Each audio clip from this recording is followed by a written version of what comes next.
My name is James Houston. I'm a neighborhood change agent, and I've currently been with the Office of Neighborhood Safety for the past 2.5 years. Name is Sam Vaughn with Office of Neighborhood Safety, and I've been there a little over 8 years. And now, the Break It Down Show with John and Pete. You guys have interviewed some pretty extraordinary people. We're doing that right now. You're doing it. Exactly. Right? Tonight you're doing it. And Byron Pitts, since we talked last, Byron Pitts of ABC Nightline. Whose piece was terrific. Yeah. Well, I appreciate that, guys. I still don't think that anyone has put a piece out there like you guys have. Oh, so we appreciate that.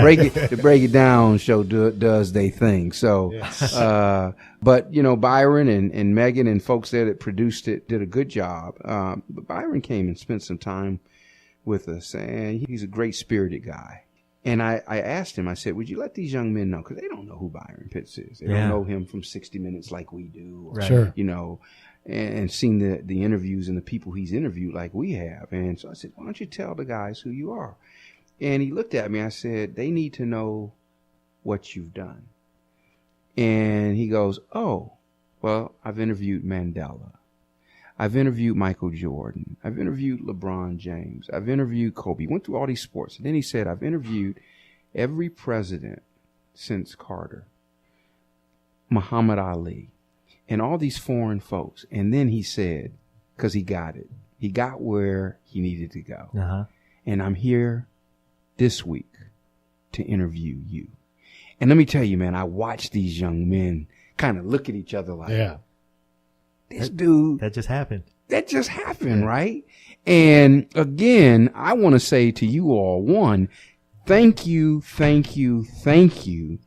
for first and foremost giving me the opportunity to come and talk about work that I really believe in, that is really a part of who I am, and what I'm all about. And I believe that it is making a difference, and I believe it's a game changer.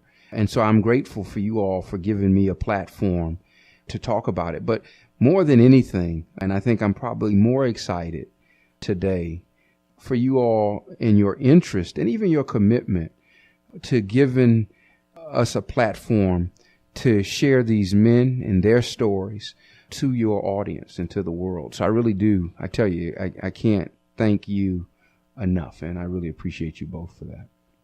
Thank you, gentlemen, for joining us tonight. We've had DeVone on the show, and he told us all about the program and how it worked. But what he's doing for us now is that he came and introduced you guys and brought you here so that we could talk directly to change agents who had responsibilities that were specific in the program, and tell us about those responsibilities and about, we can start by talking about the young men. LeVon and Rennell were gracious enough to tell us their stories, because they've been through a lot and did a lot of good work, but their good work was reflective of opportunities that you had helped them see in front of them. So thank you for doing that. Sam, you were there from the beginning? Right after it started. Okay. When you began, there was a lot more skepticism about the program. In all honesty, I don't know if that's true. Really? I think folks are still very skeptical. Folks still don't believe in the process, or if they do believe in the process, they don't want that belief to be known because they don't believe that the folks who are in the process deserve the process. Is this folks in Richmond still? This is folks in Richmond. This is folks in D.C. Yeah. This is folks in Miami. This is folks in Toledo. It's folks in Oakland. It's people across this country. We've had a lot of media. Most of it has horrible titles, and yes. I get it. Just try to get catchy, try to get folks interested, want to get them to read. And some of it was, good reporting. Some of it was very fair reporting, objective reporting. A lot of it was just sensational. And paying shooters not to shoot. And it took away, and it literally, what it did is it cheated these young men out of their victory. Yeah. And so I didn't appreciate it at all. Well, that's why we have this show. I'm glad you said it that way, because that's really what it is. It's a cheating of these young men who are working hard and who are making changes in their lives in the right direction, and cheating them out of their victories betrays the whole thing. And it's shitty. That's a word that could describe I was it, reaching absolutely. for another word and I couldn't come up with one. You guys are doing incredible. You're Well, not these just, young men are doing incredible work. Yes. So let's just make sure that we recognize that credit is given where credit is due. What we've done is what a parent, a community, a school district, every single structure and organization and system that has failed them throughout their life should have been doing, and we wouldn't have gotten to this place. And so what we're doing is just giving them what they were due a long time ago. Yeah. And because they were victimized through these processes for all of these years, and because they've dealt with that victimization in a negative way to where most folks don't deal with it that way, but this is how they ended up dealing with it. And we're helping them through that. And so the credit is theirs because they didn't have to trust us, because they've trusted people and organizations and structures all these times, have been failed, have been abandoned. And so they gave us their trust to be able to help them through a process to get their life together. In spite of how often they've been let down. And so it's their credit. The city of Richmond is safer because they're making great decisions. I'm going to push back just a little bit because I didn't do it. John didn't do it. 300-something million other people didn't do it. Sam and James did it. Sam and James did it. You guys went out, they talked about, and I've got a lot of time in combat zones, and trust is giant, right? If I can't create trust, not only with the Army that I'm working with, but also with the locals, there can be no growth. You know, Rennell can try, all those guys, you guys know recidivism and all the numbers behind that stuff. They need a family around them. So yes, those guys are giant successes and they get credit for that. But you guys do too, because the work that you do has to be done as well. Because to build a family, you can't just have little brothers. You got to have uncles and, you know, you have to have, the whole family has to be there. So yes, I want to celebrate their victory, but I want to celebrate your guys' victory too, because you're doing it in a place where people don't even want to go. And don't want to help you. So, Well, amen to that. Yeah. They definitely don't want to help. So, James, you've been there, you said 2.5 years? 2.5 years. What brought you to the program? Tell us about your path there. My path actually started maybe 2007, 2006 when I met DeVone while I was incarcerated in San Quentin. Okay. How did you meet DeVone while you were incarcerated? I was doing a program called the Richmond Project in San Quentin, and DeVone was working with looking at some of the groups that was working with the Richmond Project from Richmond.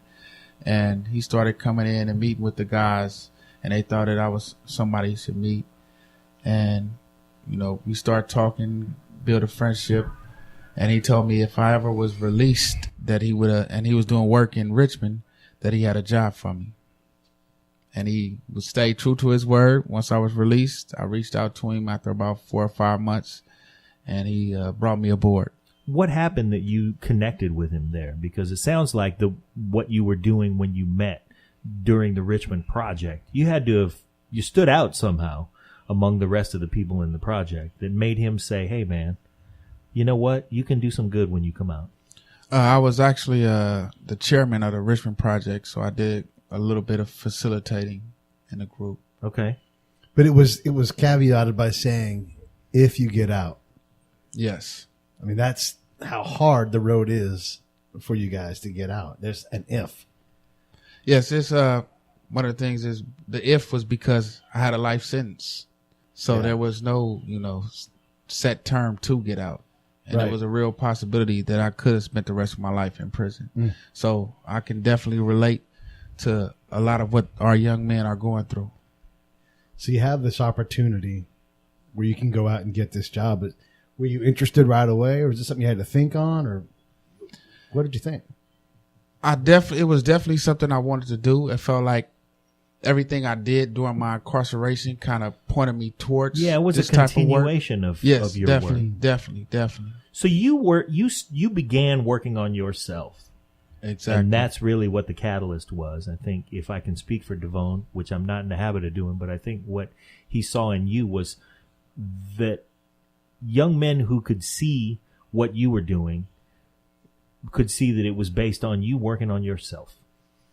Yes, exactly. And it just from him coming in, and where we used to have a motto, we would say, and one of the groups I was involved in was turning liabilities into assets.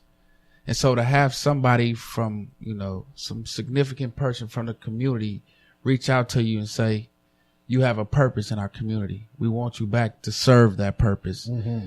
It did a lot for me. Sam, what about you? How did you, 8 years ago, what were you up to when you decided to join forces with DeVone? So there was a lady that was actually working with the Office of Neighborhood Safety when it first began. But prior to that, she worked inside of San Quentin, where I met her, because I also did time in San Quentin. And when I was released, the office was just starting. It was trying to figure out its purpose. It was trying to figure out its strategy, and it was going into the community for their advice and leadership and what the community needed, which is rare. Most folks create a plan for a community, come in and implement the plan without community feedback, without community input, and then they're trying to figure out, well, why doesn't this work? So that's part of the reason why he came into San Quentin in the first place, because he's trying to go in there and figure out, like, what would have kept you out of prison? You still have connections. You got nephews, brothers, sons. What is it that they need to keep them from coming in here? That was the whole purpose of him visiting San Quentin. So he was on a fact-finding mission in his initial year or two. So they asked me to come and speak at a community gathering where I met him, and the relationship blossomed from there. Wow. What tools do you bring to the table to get these guys to look at you and say, okay, because you're asking them to do the impossible. You're asking them to not live this life anymore, For me, it's patience is number one. Okay. And we often refer to, when we outreaching to new people, it's like courting. You had that one female in elementary school or junior high that you wanted, mm-hmm. and you just so patient. You did everything. You put on your best to try to impress her. Yeah. And so we do that with these young men. We go out and we treat them like, this is the most important people to us. And so it's all about, how can we offer ourselves to them, being available to them, something that they're not used to. Mm-hmm. So yeah, sometimes it's like sometimes it takes about 6 months to get these guys on board, because it's something out the box, just like how most people, when they hear about the program, mm-hmm. it's different. We get it from both ends. Sure. The young people thinking, what is this grown man working for the city, knowing all that I've done? Why would he want me?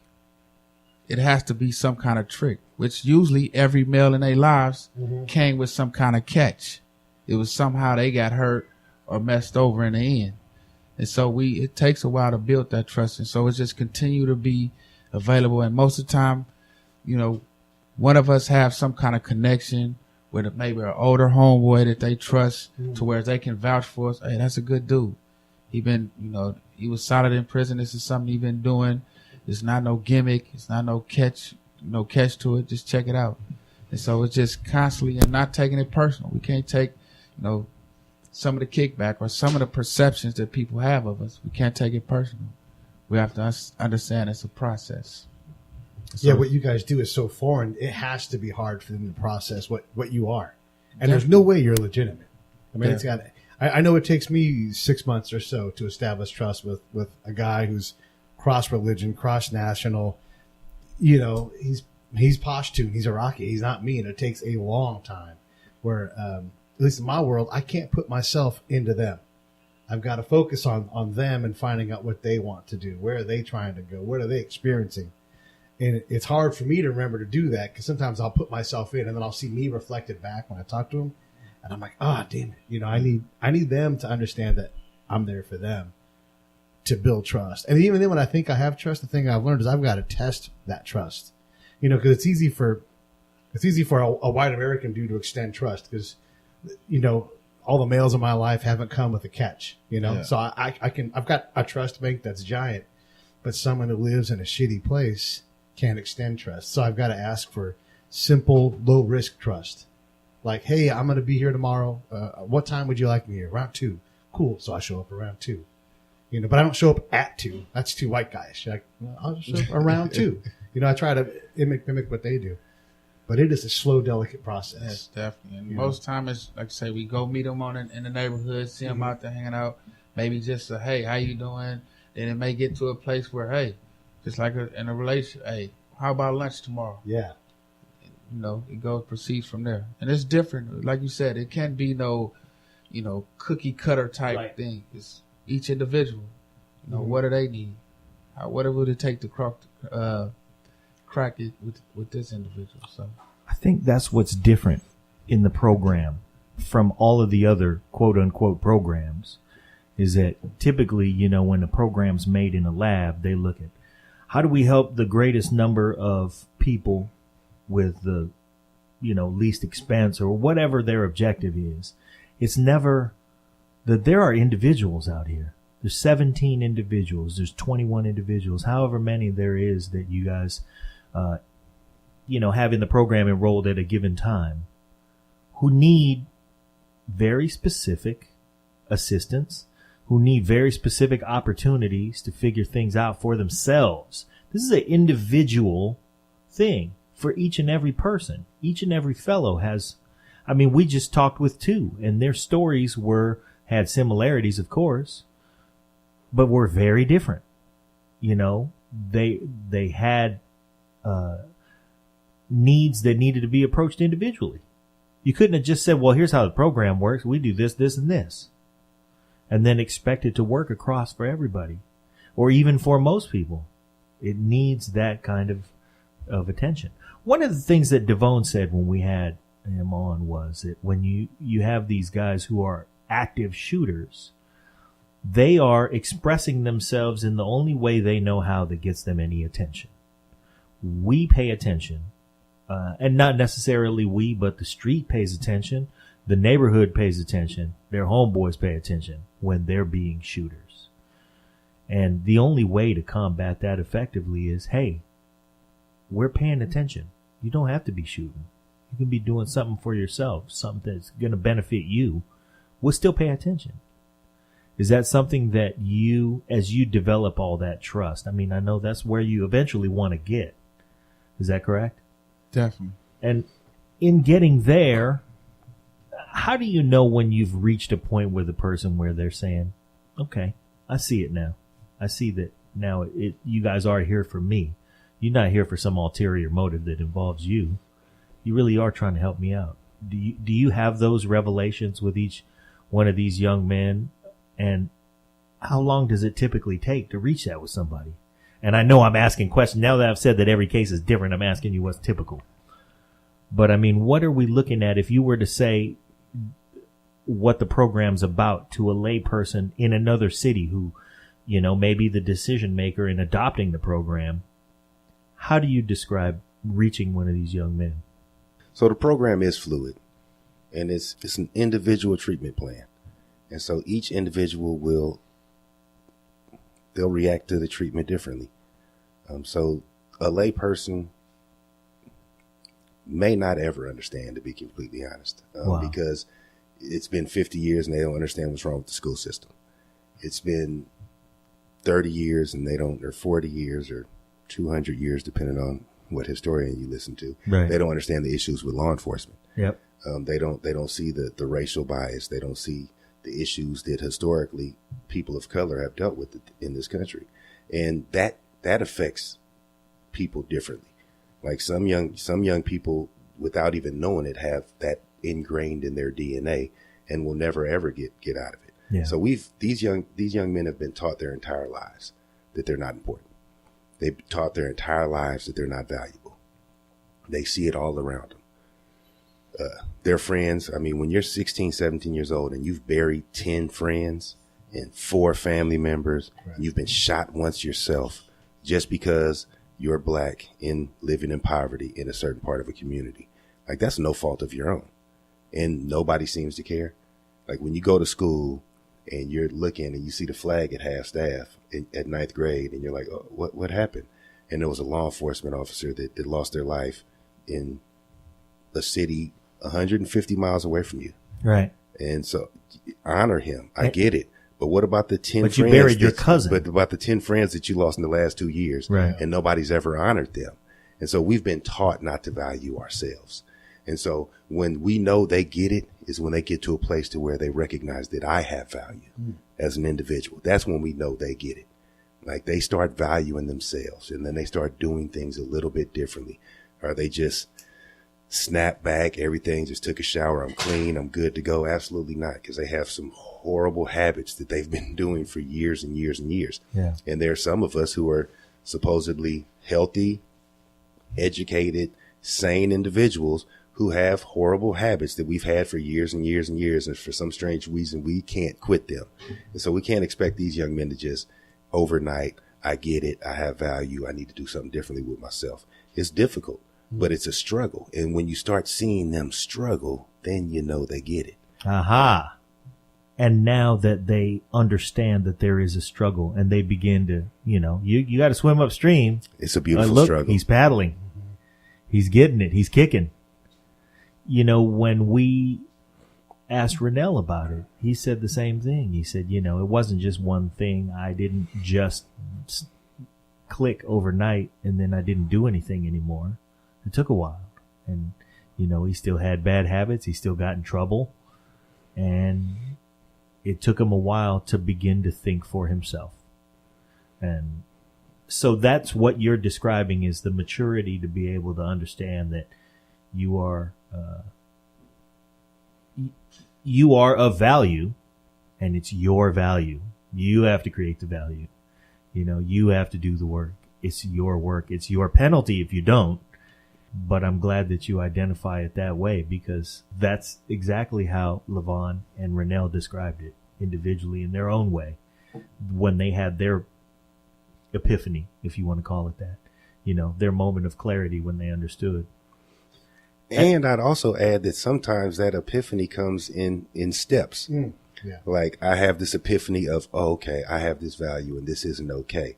But then you justify doing things that in their opinion is lesser. Like, man, I ain't gonna never do this, but man, why is this wrong? Like, oh man, stealing ain't right, but I'll connect to the neighbor's cable. Like, why wouldn't I? Right. And so it's just like slowly they get to a place to where, okay, that's not okay. Okay, that's not okay either. And then can I do anything? Like when they get to that place, like we know we got it. Like everything can have a consequence. And one small mistake, because even though you've gotten way down here to where you're willing to just do the bare minimum when it comes to any kind of criminal activity, it still can take everything away that you've worked so hard for. And so then you realize that's not even worth it. Hey, this is John Leon Guerrero. Hey, and this is Pete Turner. And if you like the show, do us a favor. Yeah, share it. That's the biggest thing, honestly. All your social media outlets, all your friends, let them know the ones that you like. Yeah. I mean, we make this show for you guys. If you think it's great, say so. Say so by sharing it. Say so by putting a comment in after the show. Also, if you go to iTunes or Stitcher or wherever you listen to podcasts, give us a rating. Give us a review. If you think the show is great, please give us 5 stars and say so. And if you think the show really sucks, please give us 5 stars and say so. Because, heck, we're listening. That's right. You can't be more approachable than us. We want to make the show better. If there's something that we're missing, let us know. That really is how you help us. That's right. Tell us all about it. Thanks for listening.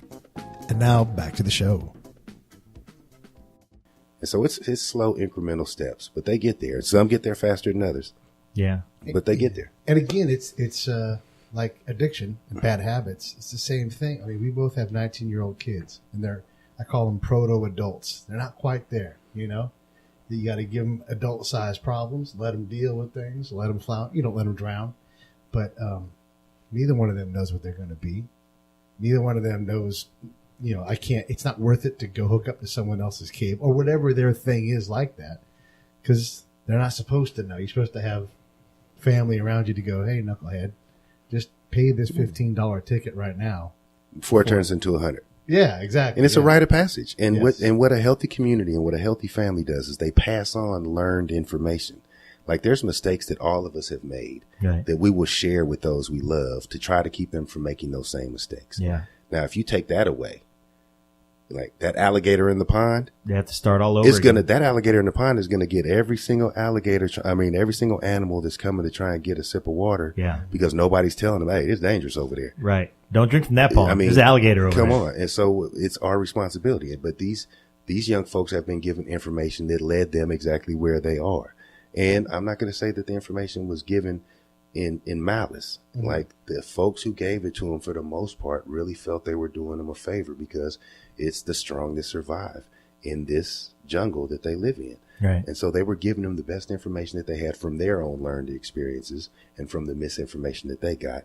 And the community has just continued to spiral down into turmoil because we don't have healthy information. Perpetuation of and the then bad folks who information. figure it out and they get it and they're like, that's not the way to live. This is unacceptable. I'm not going to let my children grow up like this. And so then we have those stars that make it out of the ghetto, but that's And success. They make it out of the ghetto, Yeah. and they don't leave a trail of breadcrumbs. Right. They don't show folks how to become an engineer. They I'm- don't show I'm folks over here. how to become a I'm teacher. over here in Point Richard. Yeah, it's success. And so, like, who do I have to show me the right way when everybody who knows the right way figures the right way to do, or the right thing to do is get the hell out of here? Yeah. Because I don't want to sacrifice my child to y'all nonsense, and I can respect that.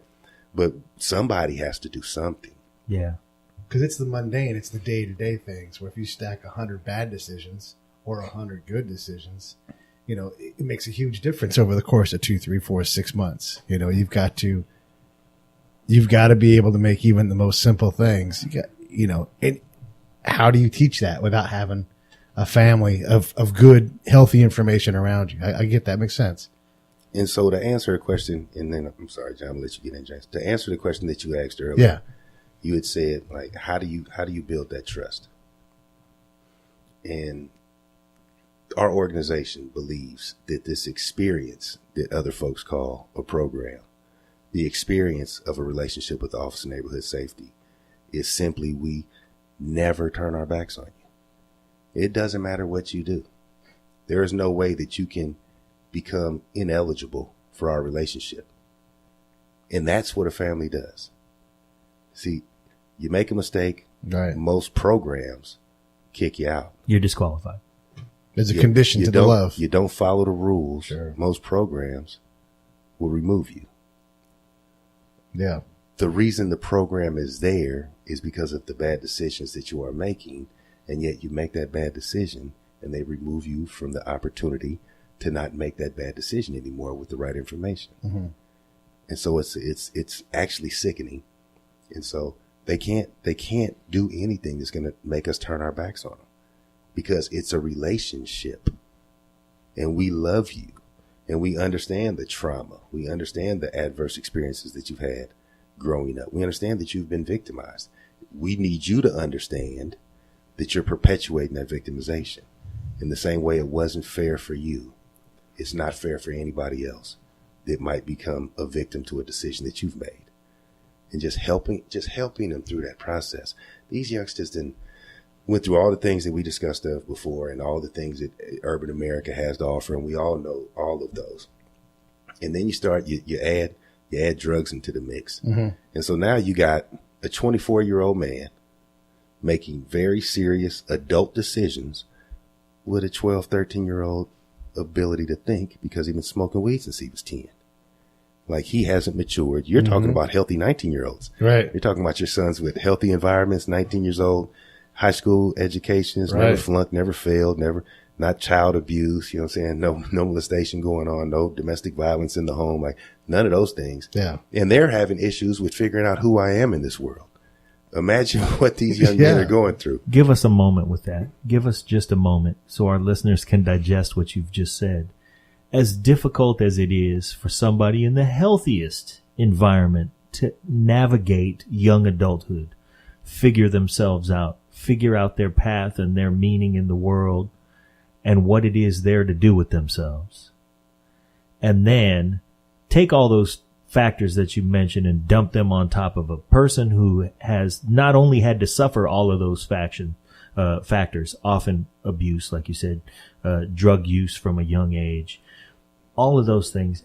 And on top of that, the training that they've had, that they're devalued in the world. It's tough. Can we add another rock into that backpack? Yeah. Rennell said, "There's people trying to kill me." And there's people trying to kill them. And let's talk about Rennell for a moment, because he's not here. We can talk about That's him. right. I'm really, because Levon and Rennell came and shared their stories with us, I really feel like we have to honor those stories by telling them specifically because they both had great stories that had incredible obstacles that they've worked to overcome and that they work to overcome every day. But you guys were involved with both of the two of them. Is that right? Not as much me as Sam. Well, Sam's been around for 8 years. He's been involved with everybody. Yeah, everybody. So, and one of the stories that Rennell told us involved you specifically. He was sitting in a union meeting that happened. He was working for the city of Richmond, sitting in a union meeting, and he said, and this is a former gang member, one of the worst out there. You know, he was a ghetto superstar. Yeah, a mythic. He was 6'5" and, you know, killed people with his looks. And yeah. And now here he is sitting in a union meeting, and he said he was looking around the room and the entire gang task force happened to be in that meeting. And the only thing he could do at the time to let the air out was text you. And, you know, if anybody wants to say, okay, well, great, it's a program where they don't give up on these kids and these kids keep getting in trouble and all they do is don't give up on them. Yeah, big deal. It's a big deal. It's a huge deal. Yeah. And anybody who would say that is someone who's always had somebody behind them. Right. Yeah. And They just don't understand. And so, I mean, cool, good for them. Like, I'm not going to pass judgment on those who have created a good life for themselves, who have caught the breaks, who have been born into privilege. Like, hey, good for you. What I'm asking you to do is not to pass judgment on people dealing with things that you don't understand. Right. And that's what we do. Like, that's who we've become. We pass judgment. We just pass judgment. Gorilla gets killed in the Cincinnati Zoo. They're passing judgment. Bad parenting. Yep. Bad parenting. They spoke more about that than the 69 people that got shot in Chicago over the same weekend that it happened, because a gorilla is more important than 69 black people in Chicago, because we passed judgment because those 69 black people deserved it for some strange reason. Right. Yeah. A 17-year-old gets shot and goes into the hospital. He's getting treated differently than a 17-year-old who's dealing with leukemia, because the 17-year-old with leukemia got something that he didn't deserve. But obviously the 17-year-old that got shot did something to deserve it, because you're passing judgment, because you don't have an understanding of what's going on in these communities. And so I'm not going to say anything to those folks who will say, big deal, what does this mean? Because you don't live in this world and you really don't matter to it, because you haven't done anything to help it. So we don't need your naysaying to make it more difficult for us to make it better for these young men to live and for the community to be safer. What I will say is to the young men who we never give up on, it's life-saving. We never gave up on Ronnell. And I'm grateful that out of all the stories that he could have told about me, because we have a plethora of them, that's the one he chose. Because he's a knucklehead. And I'm not going to say anything on this show that I wouldn't say if he was sitting right here next to me. No, absolutely not. The boy is challenging, to say the least. Yeah. He acknowledged that. And he got there for a number of reasons, and he would know those better than me. I mean, I think I've identified a few, but he understands how he got to where he was. And it was a lot of work. And when I say a lot of work, it was strenuous and challenging and time consuming, and sometimes like on the verge of breaking one's sanity to continue to get to him and help him. He was talking about his life map, and he was like, man, I was just trying to stay alive. I was just trying to stay out of jail. And in the process of that, he was able to accomplish so much. He was able to figure out who he was in 5-6 year process. But he was able to figure out who he was. He was able to get the man's 30 years old, and he's finally a legitimate driver. Wow. Like that's an accomplishment. Yeah. The man's in the union now. He's about to be a father. Like, he's looking at life differently. Instead of figuring out like, man, what am I going to do tomorrow?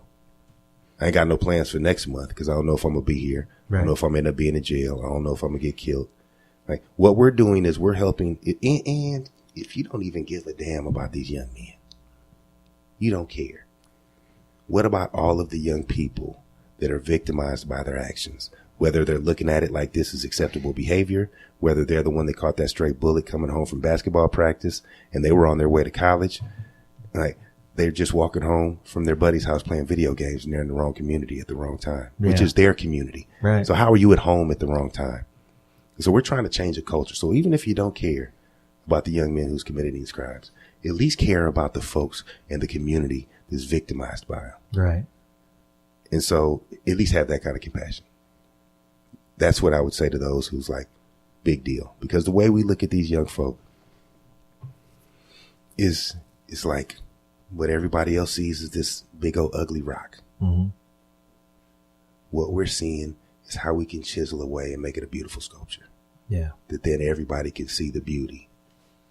Because it's in there. It's in there. We just try to get these young men to see them for what they can be. Because we see them for what they can be. Right.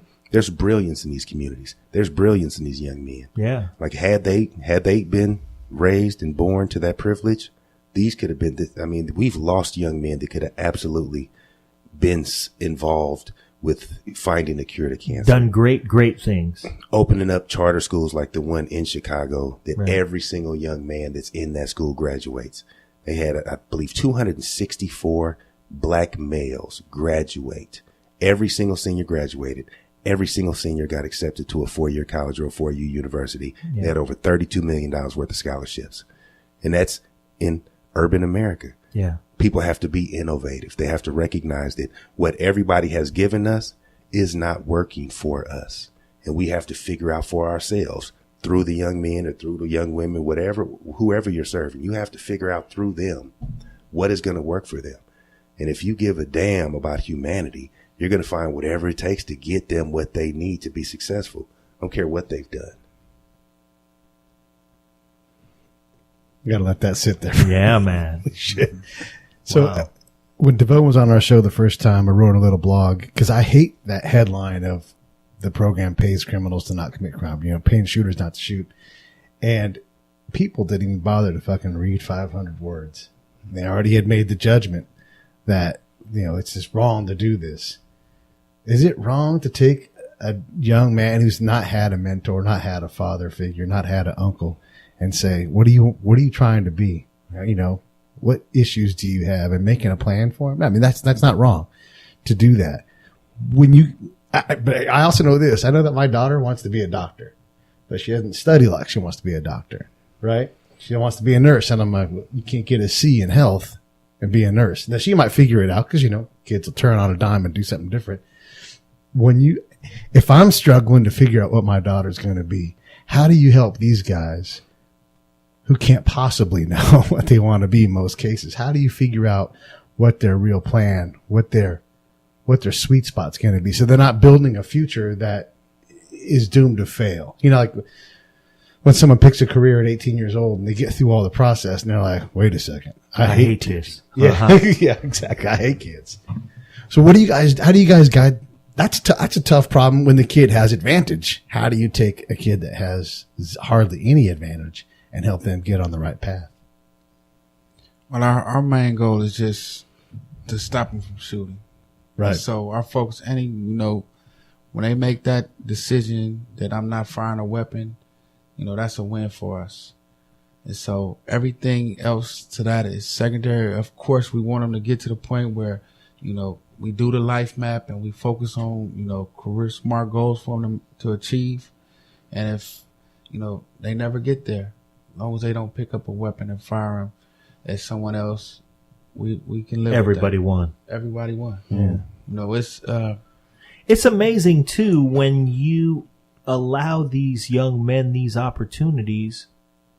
If you get them not to pick up a weapon, they do quite a bit to figure it out for themselves.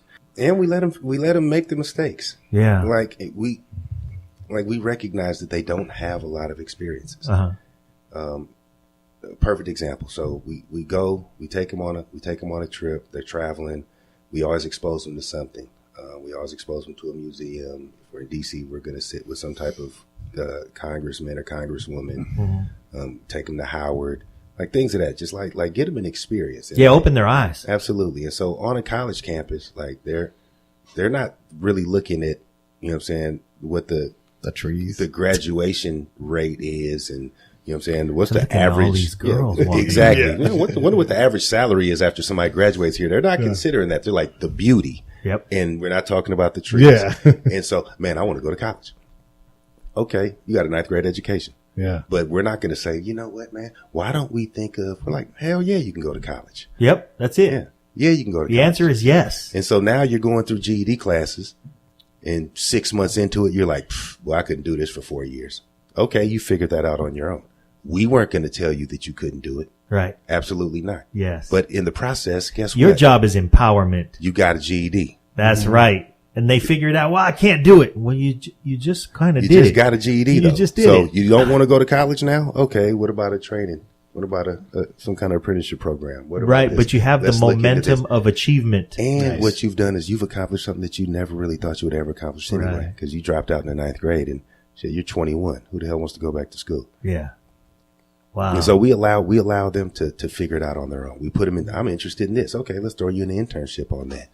Yeah, this ain't for me. Or, oh my God, I love it.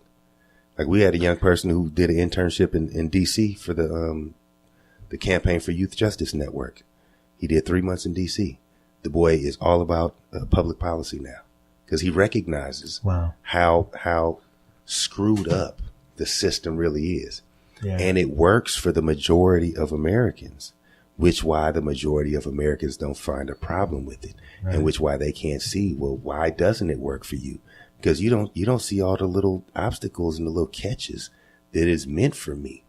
Like they literally, and I learned this today through working with a young person, a police officer can arrest you for really no reason whatsoever. Like in all honesty, in urban America, you can go to jail for absolutely no reason, and they can write any damn thing on the arrest report, and it could be absolute garbage, absolute garbage.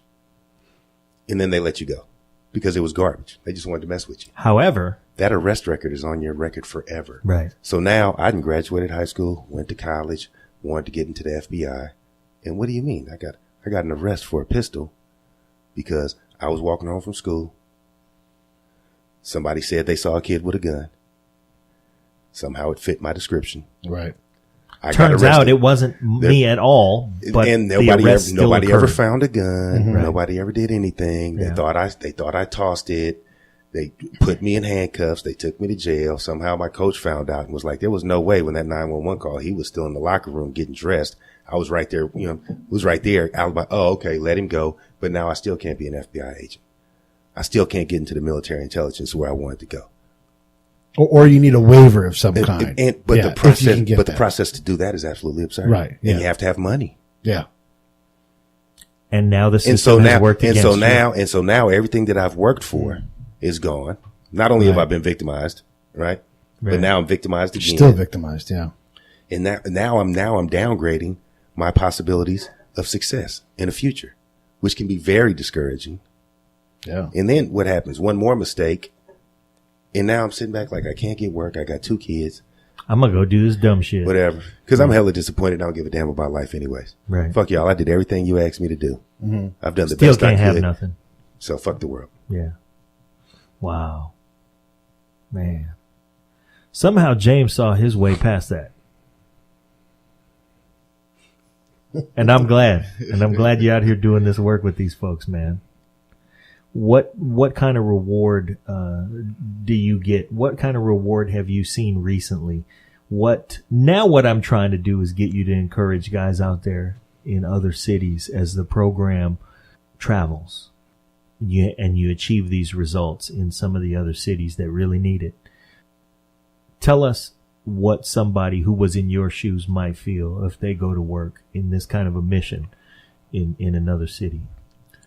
For me, the main feeling I get every day going to work is I know I have a purpose. And it's not a job like we continue to speak on. This is going to be with family. Like we were speaking in group the other day and they were saying, oh, you're going to work here for a few years and move off to another city like someone else who did, but it was something else going on. But they really impacted me. For me, they make me strive to be a better person each day because I want to be ready whenever that call comes and they need me. I want to be that person that is available and able to handle those situations the right way. And I want to be able to model exactly what a man is supposed to be, because I went through the process and I know how much they pay attention at all times. And so it could be one thing, you slip up and let your guard down and they take, oh, he's not real. And so we have to be, healthy and ready for the get up and do the work each day, because these young people, they do pay attention and they have great intuition. Yes. They can read you before you even get to them. You can't be about bullshit. No, you definitely can't. You have to be serious about this work. And so I get a lot of gratitude to be able to see these young men believe in me and know that I'm serious about this work and trust me the way they do. To go to a neighborhood where most people wouldn't go to and see people I'm in a city car and they waving me down, and it's just for a conversation. Yeah. Or just to call you and say, hey, one of them, his thing was texting every morning. Good morning, big bro. Yeah. And so in a way, for me, it's giving back what I didn't have. Mm-hmm. I was the oldest, no male figure in the house. And so I'm able to be that to others instead of repeating a pattern. I'm able to hopefully stop it help others stop it in their own families. Metrics that I have that I use is I like to be Pete, right? Because the Army guys are going to call me Mr. Turner. And I'm like, that's cool, but I'm Pete. And then as they start to adopt me and I become part of the unit, then I truly become Pete. And then I listen for it with the elders too, because they'll call me, they'll want to know like what my son's name is and all that kind of stuff. And I'm like, I'm here to learn about you guys. I'm here to study you guys. Just call me Pete. And then eventually they'll do the same thing. You guys must have metrics like that. Another thing that I do is and it took me a long time to learn this, because we'd always show up and eat their food. But I would invite the elder or the government person to our chow hall and give them our food. We have ice cream and muffins and shit that they just can't ever get. And they're like, can I take some for my kids? And then, yes, fill your pockets full of this food. But me feeding them was so different from their experience. You guys must have something like that, or making food with them is even more powerful. It's like, hey, I'm going to make, like when we made you guys dinner tonight, that's part of that lesson is let's host you, you're important. Do you guys have things like that to help them see that? Cause you can slip up, but you also can buy a lot of things when you treat them like their family and they cook for each other or whatever those things are. I mean, personally, I think we would both have our own personal beliefs and, sure. and exactly what that is. For the young people I'd speak to first, I think they're the biggest metrics for them is the travel. Like, I'm trusting you enough with my life that we're going somewhere far, very far. Yeah. And like, I'm trusting that you're going to bring me back. Not just literally very far, but somewhere where my life has never been. I'm going to go see things I have never seen. Right. I am trusting you with my new experience. And you guys also sit them next to somebody they're not supposed to sit next to, absolutely. Right? And so the entire experience is foreign. As foreign as it could possibly be for them. But they're trusting us enough to walk them through that process. And so I think right there is a turning point in the relationship. Yeah. But for me, I know that the relationship is shifting when they're calling on me for things that they would be calling, that in my mind, that you would be calling on your big homie, you would be calling on your family. If your pops was there, you would be asking him these questions. Yeah. Like, you're trusting me enough to give you advice in very serious and very detrimental times in your life. And you're asking me for that. Right. And so I recognize that I have a responsibility. Like, what you've done is you've placed your trust in me. And I have to do the best that I can not to break that trust. I have to do the best that I can to give you the honest, most healthiest advice or information that I can in the situation. Like what? It could be as simple. It could literally be as simple as a young man has a job. He has another job offer. He has a job offer and he has an interview. This happened a few months back. So he wants to work. Like, bottom line, man, I need to work. Yeah. Right. So this is a for sure thing. So I'm just going to go into this for sure thing, but that's a job. The interview that's coming up in 2 weeks is a career opportunity. Right. And so now he's like, what should I do? I'm saying you can't give up a for sure thing, but what you need to do is go into that for sure thing and let them know that the interview is coming up in 2 weeks. So you're going to miss a half a day, like right when you start, and there's a possibility that you will get that job. and you'd be giving them 2 weeks notice. Right. And what he was going to do is just not go to the interview. He ended up taking the job, going on the interview, and then also getting this other job. This making about 40% more an hour. And each year he gets a good 6, 7. And it's a career. And it's a career. Yeah. But then it could be as bad as my girl's pregnant. What do I do? Mm-hmm.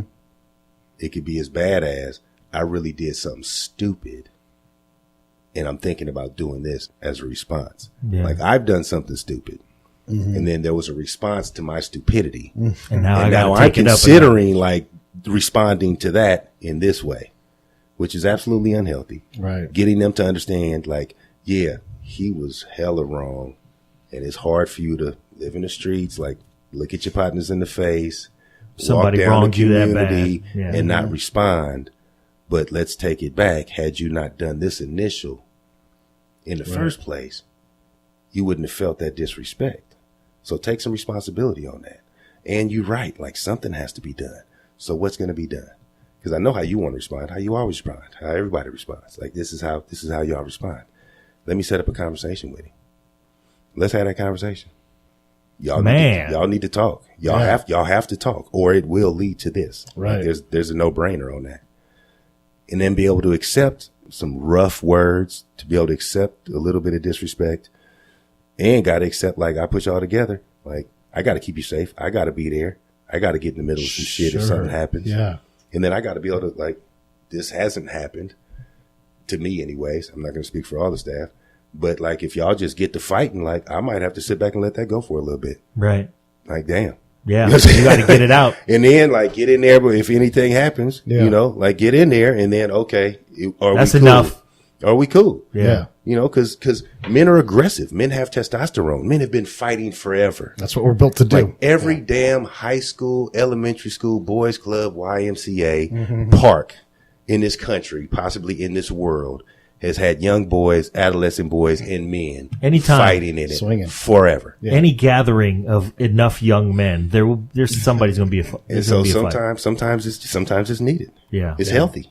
Right. Like when we grew up, some of our best friends is the ones we fought with the most. That's it. You know, when you give them the opportunity of, instead of shooting, man, I got to punch that dude in the mouth. And you know what? Maybe he might win. He might. But he gonna know, he gonna respect me afterwards. Yes. And then at the end of it, hey man, you know what?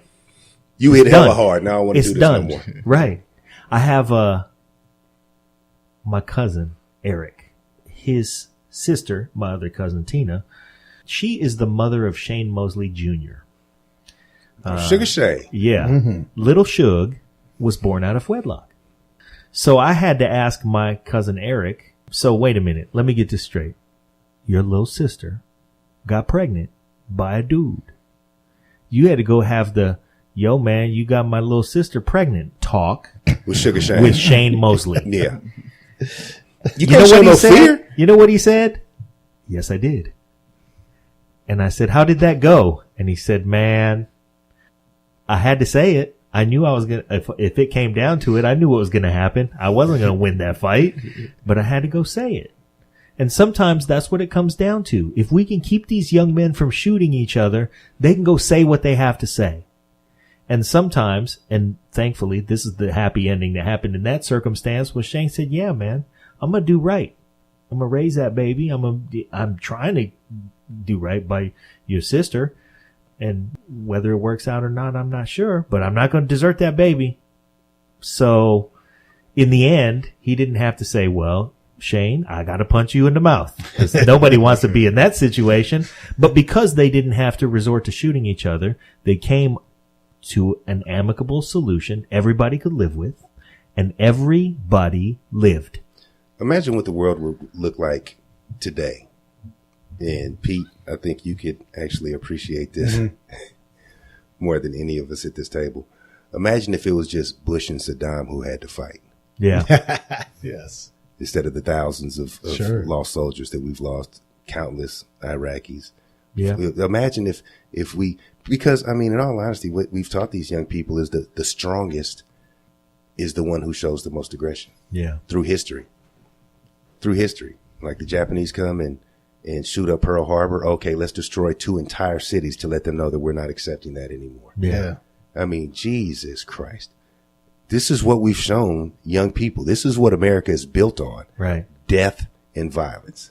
And then we're sitting back and we've gotten comfy in our, you know what I'm saying, suburban homes, and the schools are safe and the parks are clean and everybody's working and the economy's great.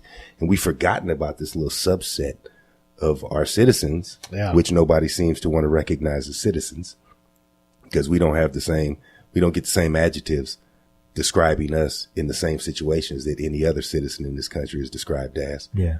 And wonder why we feel the way we feel, wonder why we act the way we act. Yep. And then judge us based on some circumstances that, whether you know it or not, you absolutely were involved in creating for us, because silence is consent. Yeah. And so I just like to challenge people to like look inside themselves and like try to figure out why you feel a certain way. The way you feel, and let's just put it out there, like urban America, Black America, young Black men that's living in poverty and dire straits. Like, why do you feel a certain way about them? Like, why did they feel a certain way about Trayvon? Sure. Yeah. A young man minding his business, just black in a hoodie. It's a death sentence. Like, why do you feel the way you feel about us? And I can flip that coin, because why do you not feel anything? There you go there. Because I get it. Like, we got a different swag, and it's gotten a little bit more aggressive. It's gotten a little bit more rough. It's gotten a little bit more rowdy in the last couple of decades. And I get it. Like, pants sagging. We have for the most part, sadly, we have a lack of respect for elders. And so but what elder has showed me how to respect them? Like, what elder has garnered my respect? We are talking about in the worst parts of the community where you would say, oh, everybody's pants are sagging and everybody doesn't have any respect. And if you identify those traits permeating through a community, it's a community that doesn't have any elders. You look around, there are no elders there. And the system that would take the place of the elder, or that is designed to give some sort of a backdrop, has failed. What we've learned is, me personally, we live in the children of the corn. Like, never thought, I seen the movie as a kid. Yeah. It was like, how stupid is this, right? Because there's no way I was going to say something to some 30-year-old or one of my neighbors, you know what I'm saying, without getting my ass whooped. Like, if they'd whoop my ass, my mama would whoop my ass for embarrassing them out there in the streets. Like, how the hell did we get to a place to where adults are scared of children? Like, so what we've done, some like it, some hate it, is me personally, I probably do this more than others, and I get clowned by the other staff sometimes because the big thing is mind your own business. Well, anybody in my community is my business. That's just the way I look at it. Yeah. And so, but then I also have to respect and accept the backlash from somebody who really feels like I should have minded my goddamn business. Right. And so I'm going to say something to a child that's doing wrong. I'm going to. And I don't care if your mama's standing right next to you. Because if you ain't saying something, somebody needs to say something. Right. And then I will accept that backlash from the mother. And I will be as respectful as possible, but express to her somebody needed to say it. Because there's no way that you're going to have a room full of adults that's going to see a 3-year-old playing with a paper clip, then all of a sudden go to a wall socket and about to put it in and just watch. Ooh, wonder what's going to happen. Like, we're not going to do that. Yeah. But yet we're sitting here watching communities play with their lives. The equivalent knowing of that. Exactly what the hell's about to happen. Mm-hmm. And sit there and say, wonder what's going to happen. Yeah. So it is my business.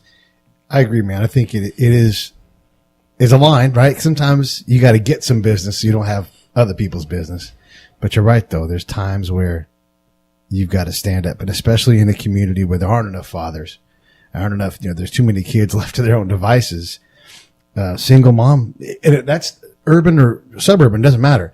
Being a single mom is hard. And sometimes you just don't bother with all the fights because there's too many damn fights. You spend your whole life fighting instead of raising your kid. And I've seen it where the single mom is treated disrespectfully by their kid.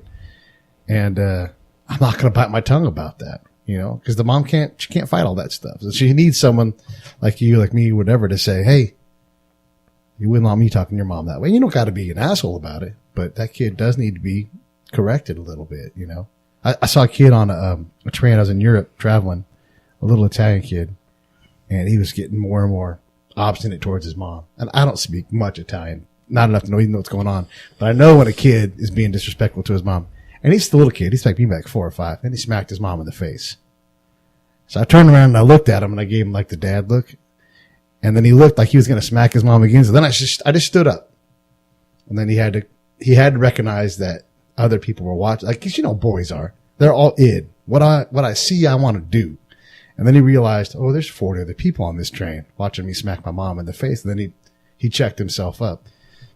Was it my business to get in that little kid's business? Yeah, it was. You can't smack your mom around me because that's not okay. And it's as simple as that. And in communities, it's not a community anymore. Right.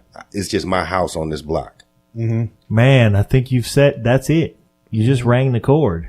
It's not a community anymore because when we were coming up, I mean, I better not catch a whooping from my neighbor across the street because then I had to go home and catch one. And it's not like that anymore in a lot of places. We're trying to create that. That's it. That's what, if you want to boil down the Office of Neighborhood Safety, is that, hey, we're all in this together and everything is our business and everything has to be everybody's business. So we can get all these young men through with some semblance of opportunity, some semblance of a path, and some semblance of a purpose. Yeah, the day John and I were doing some work and we saw a kid of someone that we know driving entirely too fast in a residential neighborhood. And, you know, that's none of my business, but it is my business. It is your business if your dog runs out there and gets hit. It's your business if your neighbor's child dies. I guarantee you it would be my business. If it was my daughter, I would want some other parent to say, I saw your daughter going about 60 miles an hour in a 25-mile-an-hour zone. If those 2 young men in Stanford was minding their own business. Yeah. Man. What would have happened to that unconscious woman? Yeah. Yeah. Hey, man, we've had you guys for quite a while. It's getting late, and we appreciate all the time that you've spent with us. And never mind all the time you've spent with us. As much as we appreciate that, we appreciate the work that you're doing. Yeah. It's important. It's crucial that we get the message out about the work. It's crucial that we get the message out that somebody still cares about these young men who can't seem to catch a break, and that you guys are just around to keep them somewhere near the rails so that when they can catch a break, they can recognize it, they can do something with it. So we appreciate that. I want to close with a comment from my friend Sean Adams. He's an author and a sports commentator. He mentioned Muhammad Ali. In Muhammad Ali having passed recently, all of a sudden is everybody's hero. And the point that he made was, you know, if Muhammad Ali didn't have Parkinson's disease and he was a young man right now, he'd be saying a lot of things to a lot of people that they wouldn't appreciate. He'd be saying things controversial. He'd be expressing himself about race. He'd be expressing himself about freedom of religion. He'd be expressing himself about too many young men going off and fighting wars that are not theirs. And he'd be expressing himself loudly and using his platform. And a lot of the people right now who are saying Muhammad Ali was the greatest would be saying a different tune if he was alive and vibrant and vocal right now. But I'm going to say I'm glad that you guys are alive and vibrant and vocal right now. Thank you. Yeah, man. Thank you guys. Appreciate it.